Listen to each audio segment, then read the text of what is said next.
Denada minta maaf. Iya, benar. Itu sesuai pandangan kita. Bagaimana pandangan psikolog berikut ini?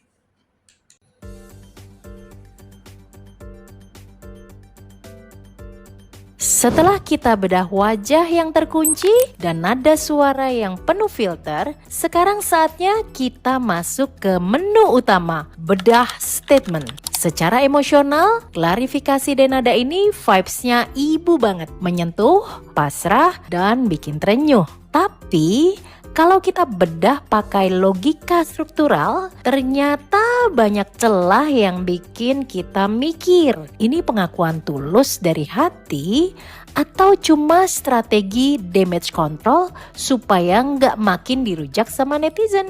Coba deh hitung. Minta maaf, saya juga minta maaf, saya minta maaf, saya juga minta maaf, saya juga minta maaf. Ada 5 kali kata maaf muncul dalam durasi sesingkat itu. Dalam psikologi komunikasi, repetisi maaf yang over tanpa penjelasan spesifik itu bisa jadi tanda kalau dia lagi nge-push sisi emosional kita. Sesederhananya begini, kita dibuat fokus pada rasa bersalahnya supaya kita lupa nanyain alasan logis di balik keputusannya selama ini. Nah, tricky kan? Sini. Dengerin deh bagian ini. Saat itu kondisi psikis saya sedang tidak layak.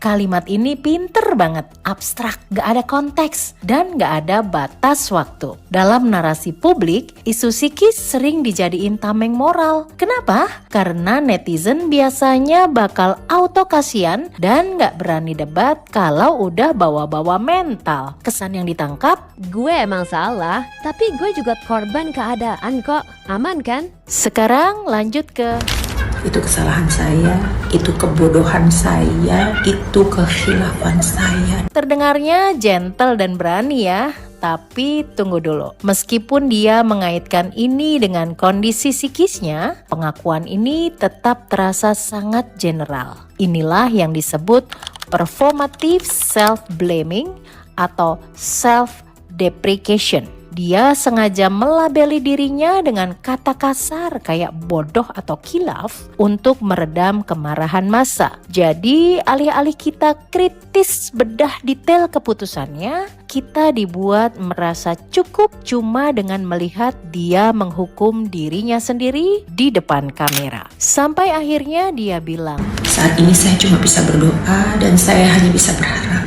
secara emosional ini dalam, tapi secara tanggung jawab ini pasif. Khusus kasus relasi anak yang terpisah belasan tahun, publik nggak cuma butuh doa, tapi butuh langkah yang konkret. Tanpa action plan yang jelas, pernyataan ini cuma berhenti di harapan, bukan pertanggungjawaban yang nyata. Ada satu lagi yang janggal. Denada minta maaf ke Reza, ke mamanya, sampai ke adik-adiknya. Tapi publik yang selama ini ngerasa kena prank sama narasi hidupnya gak diadres sama sekali. Padahal klarifikasi publik yang legit itu harusnya bisa jawab kebingungan massa. Di sini publik cuma diposisikan jadi penonton drama keluarga, bukan pihak yang berhak dapat kejelasan. Jadi kesimpulannya, klarifikasi Denada ini kuat di emosi tapi loyo di struktur. Banyak maaf, minim penjelasan, dan alasan umum. Langkah ke depannya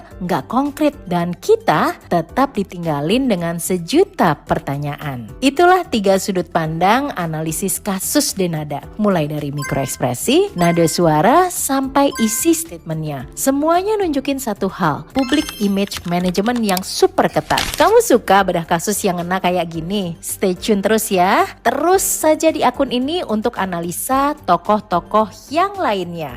Bye!